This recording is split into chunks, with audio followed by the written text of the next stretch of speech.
नमस्ते, मैं हूँ निर्मल दौलियाल। आज का विषय है ऋषि भाग 2। संसार में प्राण वाले पदार्थ ही सत कहे जाते हैं। प्राण में अतिरिक्त प्राण नहीं रहता, इस कारण वह सत नहीं कहा जा सकता। अतः वह असत है। वाक में प्राण होने से वह वाक सती सत्ता वाली कहलाती है, किंतु स्वयं प्राण में प्राण न होने से वह असत कहलाता है। प्राणों के समूह को भी पुरुष कहते हैं। यह समूह दो प्रकार का होता है, भिन्न भिन्न जाति के प्राणों का समुदाय और एक जाति के प्राणों का समुदाय। भिन्न जातीय प्राण समुदाय को देव कहते हैं और एक जातीय प्राण समुदाय को ऋषि कहते हैं। शतपथ ब्राह्मण में सृष्टि की आदि अवस्था के बारे में कहा गया है कि आदि में यह सारा सृष्टि प्रपंच असत था। असत का अर्थ यह ऋषि है, अर्थात सृष्टि की पूर्वावस्था में केवल ऋषि ही थे। प्राण ही ऋषि कहे जाते हैं। साकंजानं सप्तमाहुरेकंजं षडितयमा ऋषियो देवजा इति तेषामिष्टानि विहितानि धामसः स्थात्रे रेजन्ते विकृतानि रूपसः। अर्थात इस जगत में काल रूप के साथ साथ उत्पन्न होने वाली 6 ऋतुएं, जो कि ऋषि अर्थात गमनशील है और देव सूर्य से उत्पन्न हुए हैं। ये ऋतुएं युग्म रूप है, अर्थात 2-2 मास की एक ऋतु होती है। जब कभी अधिक मास होता है तो वह 7वीं ऋतु होती है, जो कि एकागी है। इन ऋतुओं का भिन्न भिन्न कार्य हैं और भिन्न भिन्न रूप हैं, और ये ऋतुएं चक्रवात घुमा करती है, अर्थात एक के बाद दूसरी आया करती है। यह कर्म सदैव चला करता है। यहाँ ऋतुओं को ऋषि कहा गया है। श्रुति और स्मृति में ऋतुओं को पितर कहा गया है, किंतु ऋषियों से ही पितरों की उत्पत्ति होती है। ऋषि ही पितृ रूप से परिणित हो जाते हैं। अंत ऋतुओं के उत्पादक मूल तत्व को यहाँ ऋतु शब्द से बताया गया है, और वे मूल तत्व ऋषि प्राण ही है। वेद मंत्रों में अनेक भाव रहते हैं।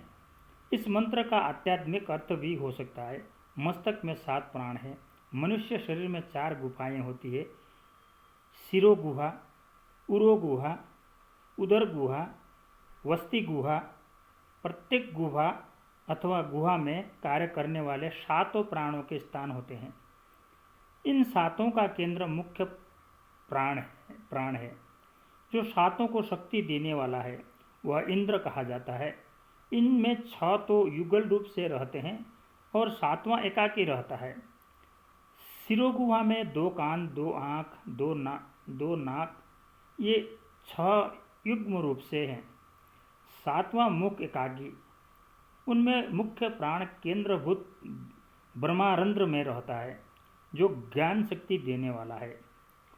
उरो गुहा में 2 हाथ, 2 फपसूत, 2 स्तन और 7वां हृदय। इनका केंद्रभूत मुख्य प्राण कंठकूप है, जो पराक्रम शक्ति देता है।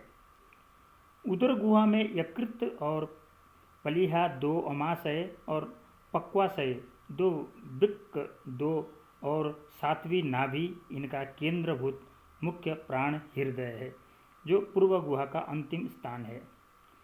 और अन्न संग्रह तथा उसके विभाजन की शक्ति देने वाला वस्ति गुहा में 2 पैर, मूत्र और वीर्य निकलने के 2 छिद्र, 2 अंडकोश, 7वीं गुदा।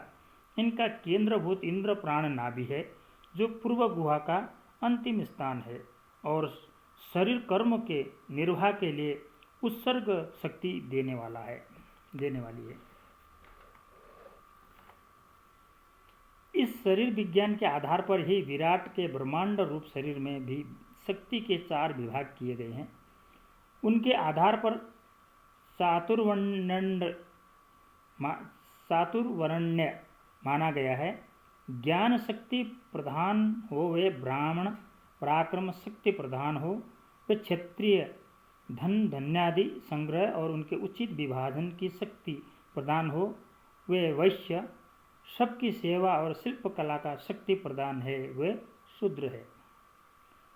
प्राणों की उत्पत्ति देवताओं से है, जैसे सूर्य से नेत्र, दिशाओं से कान और अश्वी से नाक उत्पन्न हुए, और ये पृथक पृथक अपने अपने स्थानों पर प्रतिष्ठित है।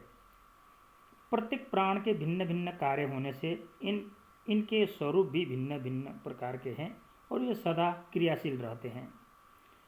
इसी प्रकार सप्तऋषि तारामंडल में भी 6 तारा युग्म रूप से एक दूसरे के अभिमुख रहते हैं और 7वां अकेला। ब्राह्मण में कई जगह भिन्न भिन्न प्राणों को भिन्न भिन्न ऋषि नाम से संबोधित किया गया है। जैसे प्राणों व वशिष्ठ ऋषि, अर्थात मुख्य प्राण वशिष्ठ ऋषि है, वह श्रेष्ठ है, इसलिए वशिष्ठ है। मन भारद्वाज ऋषि है, वाज नाम अन्न का है और मन अन्न का ही प्राण है। अन्नमय ही सौम्य मन है, जो मन को धारण करता है, वह अन्न का अवश्य भरण भोजन करता है, इसीलिए वह मन भारद्वाज हुआ। चसु जमदग्नि ऋषि है। जमत शब्द जगमत से बना है, अर्थात जिससे जगत को पहचाना जाए, वह जमत हुआ। चक्षु आँख जमत भी है और प्रकाशशील चमकदार होने के कारण अग्नि भी है। देखने के कारण ऋषि है। ऋषि दर्शनात् इस प्रकार चक्षु जमदग्नि ऋषि हुआ। श्रोत कान विश्वामित्र ऋषि है। कान से सबकी बात सुनी जाती है, जिसकी बात सुनते ही वह अपना मित्र हो जाता है। अंत विश्व को मित्र बना देने वाला कान विश्वामित्र हुआ। वाक विश्वकर्मा ऋषि है। वाक से ही सब जगत अंत विश्व है। कर्म जिसका वह वाक विश्वकर्मा हुआ। प्राण ही देव रूप भी है। जनक के यज्ञ में साकल्य ऋषि ने याज्ञवल्क्य ऋषि से प्रश्न किया कि कितने देवता है। याज्ञवल्क्य ने उत्तर दिया 1, 1.5, 2, 3, 6, 33,000। ऋषि ने कहा प्राण रूप देवता एक है, वह वायु देवता जो प्राण का मूल है। अध्यर्ध है।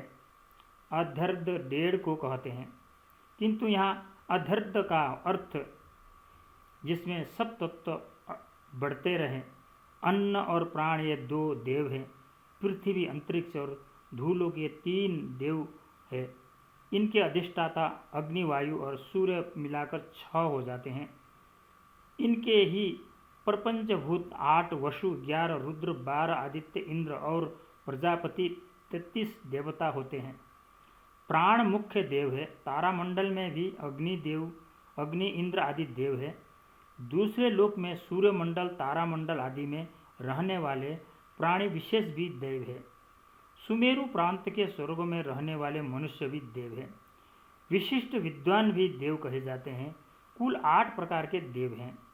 देवता प्राण रूप है और ऋषि भी प्राण रूप, किंतु देव ऋषि नहीं होता और न ऋषि देवता होता है। देवता और ऋषि दोनों भिन्न है। धन्यवाद।